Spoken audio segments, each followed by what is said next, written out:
নেইমারকে বিশ্বকাপে দেখতে এইবার ব্রাজিলের সংসদ সদস্যের ৩ পৃষ্ঠার চিঠি।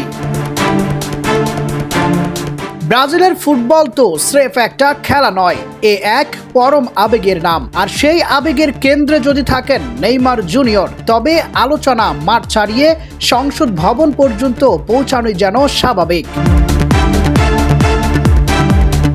18 মে বিশ্বকাপের চূড়ান্ত দল ঘোষণা করার কথা ব্রাজিলের কোচ কার্লো অ্যানচেলত্তির। তার ঠিক এক সপ্তাহ আগে নেইমারকে দলে রাখার দাবি তুললেন ব্রাজিলের এক সংসদ সদস্য।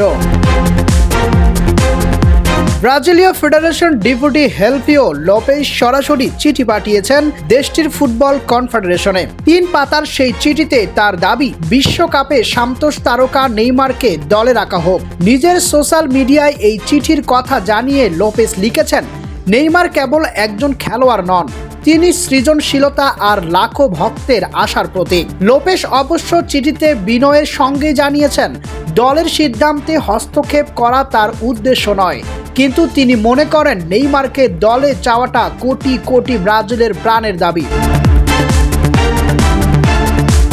নেইমার বর্তমানে খেলেছেন তার শৈশবের ক্লাব সান্তোসে, কিন্তু 2013 সালের সেই চনমনে নেইমার আর 2026-এর নেইমারের মধ্যে বিস্তর ফারাক।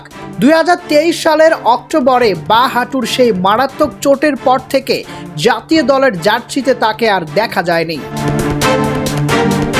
নেইমার অবশ্য বিশ্বকাপের জন্য ব্রাজিলের চূড়ান্ত দলে জায়গা করে নেওয়ার পথে এক ধাপ এগিয়েছেন। বিশ্বকাপের জন্য ব্রাজিলের 55 জনের প্রাথমিক দলে কোচ কার্লো অ্যানচেলত্তি তাকে অন্তর্ভুক্ত করেছেন বলে জানিয়েছেন দেশটির সংবাদ মাধ্যম। সান্তোসের জার্সিতে সর্বশেষ 2 ম্যাচে গোলও পেয়েছেন ব্রাজিলের হয়ে 128 ম্যাচে 79 গোল করা নেইমার জুনিয়র। গত মাসে ব্রাজিলের প্রেসিডেন্ট লুলা ব্রাজিল 247 ওয়েবসাইটকে দেওয়া সাক্ষাৎকারে জানিয়েছিলেন নেইমারের জাতীয় দলের ডাক পাওয়ার সম্ভাবনা নিয়ে অ্যানচেলত্তির সঙ্গে তার কথা হয়েছে। লুলা তখন বলেছিলেন, আমার অ্যানচেলত্তির সঙ্গে কথা বলার সুযোগ হয়েছিল। তখন অ্যানচেলত্তি আমাকে জিজ্ঞাসা করেন, আপনার কি মনে হয় নেইমারকে দলে ডাকা উচিত? আমি বললাম, দেখুন, সে যদি শারীরিকভাবে ফিট থাকে তার সামর্থ্য তো অবশ্যই আছে। চোট ও ফিটনেস সমস্যার 2 বছরের বেশি সময় ধরে ব্রাজিল জাতীয় দলের বাইরে 34 বছর বয়সী নেইমার সর্বশেষ খেলেছিলেন 2023 সালে বিশ্বকাপ বাছাইয়ে উরুগুয়ের বিপক্ষে। অ্যানচেলত্তি একাধিকবার বলেছেন, ফিট থাকলে নেইমার বিশ্বকাপ দলে ডাক পাবেন।